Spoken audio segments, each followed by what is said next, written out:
Hello friends, welcome to my YouTube channel. कैसे हैं आप सब? हमेशा की तरह यूज़फुल टिप्स के साथ आज की वीडियो शुरू कर लेते हैं। चलिए फ्रेंड, मेरी पहली टिप होने वाली है पॉलीथीन को लेके। दोस्तों, अक्सर क्या होता है जब हम पॉलीथीन में कोई सामान लेकर इधर उधर जाते हैं या मार्केट से हम सामान लेकर आते हैं तो आप देखते हैं कि हम इस तरीके से इसके अंदर गिठा बंद करके रखते हैं।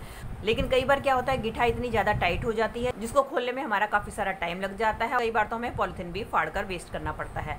तो आप जब भी गिठा लगाएं तो आप इस तरीके से गिठा ना लगाएं। तो गिठा लगाने का आपको मैं बहुत ही बढ़िया तरीका बताने वाली हूँ कि आपने क्या करना है। उसके लिए आपने ये दो हिस्से लेने हैं, एक हिस्से को आपने दूसरे के अंदर डाल देना है। फिर से आपने क्या करना है, इसी हिस्से को आपने इसके अंदर डाल देना है और इसके बाद आप गिठा को बंद करके रखें।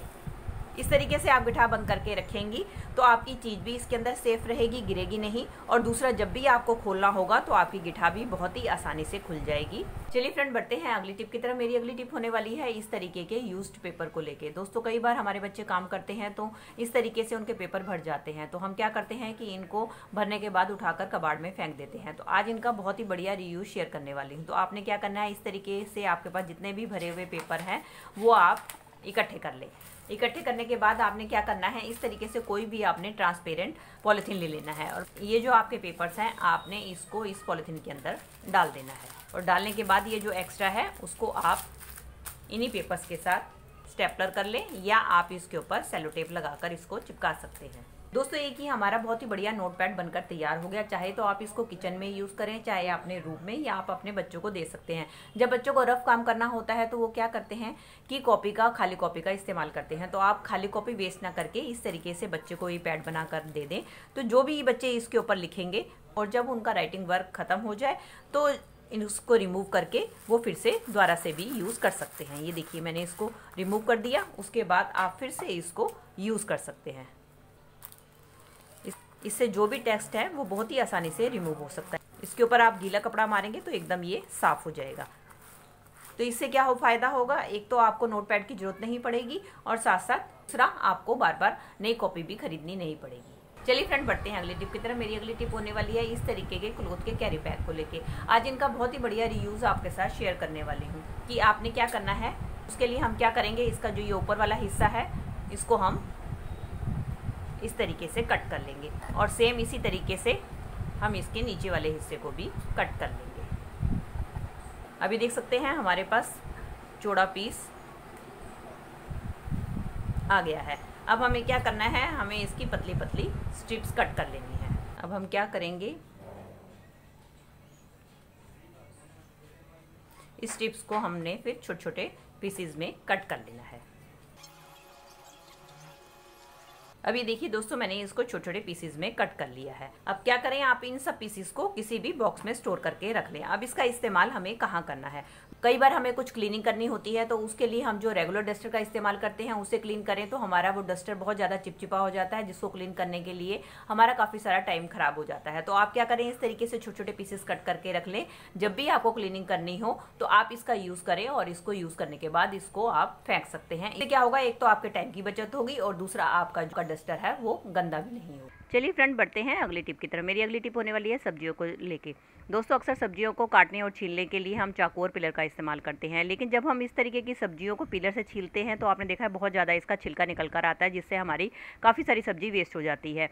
और कई बार क्या होता है, हमारे पास चाकू या पिलर अवेलेबल नहीं होता। तो उस टाइम पर आप क्या करें, आप ले अपने घर पर रखी हुई इस तरीके की टैबलेट्स के पैकेट्स, जो कि हम इसको उठाकर फेंक देते हैं। तो इसकी मदद से अगर आप अपनी सब्जियों को छीलेंगे तो आप देखेंगे कि आपका छिलका भी बहुत कम उतरेगा और इसकी मदद से आप सब्जियों को भी बहुत ही आसानी से काट पाएंगे। चलिए मैं आपको काट के दिखाती हूँ। देखिए कितनी आसानी से मैं इसकी मदद से सब्जियां आसानी से काट पाएंगे। चलिए फ्रेंड, बढ़ते हैं अगली टिप की तरफ। मेरी अगली टिप होने वाली है न्यूट्री के लेके। दोस्तों, कई बार मार्केट से हम ढेर सारी न्यूट्री खरीद के ले आते हैं, लेकिन अगर हम इनको ढंग से स्टोर ना करके रखें तो इनके अंदर कीड़े पड़ जाते हैं और हमारी सारी न्यूट्री खराब हो जाती है। और आजकल तो वैसे ही बारिश का टाइम चल रहा है, हमारे जो ग्रेन्स हैं वो बहुत जल्दी ख़राब हो जाते हैं। तो उसके लिए बहुत ही बढ़िया ट्रिक शेयर करने वाली हूँ, जिससे कि आपकी न्यूट्री लंबे टाइम तक फ्रेश बनी रहेगी और इसमें बिल्कुल भी कीड़े नहीं लगेंगे। तो उसके लिए आप ले लें अपने घर पे रखे हुए चावल, और चावल लेने के बाद आपने क्या करना है, अपनी न्यूट्री में इस तरीके से चावल को डाल देने हैं और साथ ही साथ आपने डाल देनी है इसमें 2-3 लाल मिर्ची।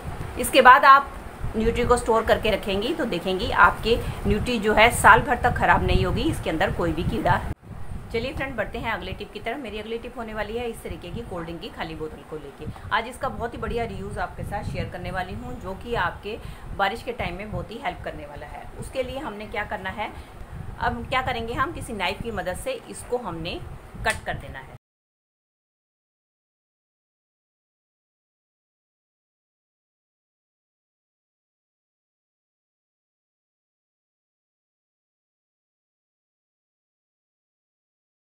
इस तरीके से मैंने बोतल को कट कर दिया। अब हम इसका ऊपर वाला हिस्सा भी कट कर देंगे। आपकी मर्जी है, कट करना चाहें तो कट कर सकते हैं, ना करना चाहें तो आप ना भी करें।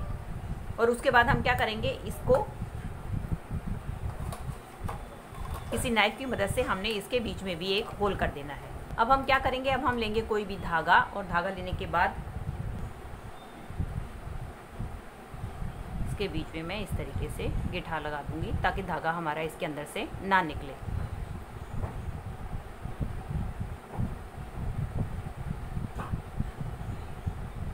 दोस्तों, अक्सर हमारे जूते बारिश में भीग जाते हैं, और अगर हम इनको इसी तरीके से सूखने के लिए रखें तो ये काफ़ी दिन तक सूखते नहीं हैं। तो आप क्या कर सकते हैं, इस तरीके से ये जो हमने ऑर्गेनाइज़र बनाया है, इसके अंदर आप अपने जूतों को इस तरीके से डाल दें।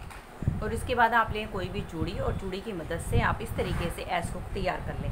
और हुक तैयार करने के बाद आप इसको इस तरीके से आप अपने जूते चप्पल को कहीं भी हैंग करके सुखा सकते हैं। इससे क्या होगा, आपके जूते के अंदर जितना भी पानी है वो नीचे ड्रेन होकर गिरता रहेगा, और आपके जूते बहुत ही जल्दी सूख जाएंगे। इस तरीके से रेनी सीजन में आप 2-3 ऑर्गेनाइज़र बना कर रख लें, और जब आपके जूते गीले हो जाएँ तो आप इस तरीके से उसके ऊपर हैंग करके अपने जूतों को सुखा सकते हैं।